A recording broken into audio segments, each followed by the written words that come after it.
Welcome to Bayfield Training's Excel Tips videos. Today we will learn how to use the if function. It is one of the most popular functions in Excel, and it allows you to make logical comparisons between a value and what you expect. So an if statement can have two results. The first result is that your comparison is true, and the second if your comparison is false. On this example, we're going to find out whether the net fund return is above or below the benchmark. Now select a cell and type equal if open brackets. Then add the conditions to the test. In this case, the benchmark is lower than the net fund return. Add an if true value, in this example above benchmark.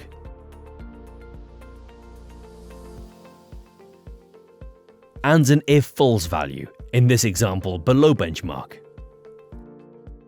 Press enter, select the cell and then drag down to apply the if to the other rows. And voila, the if function has been applied based on the logical test. Happy learning!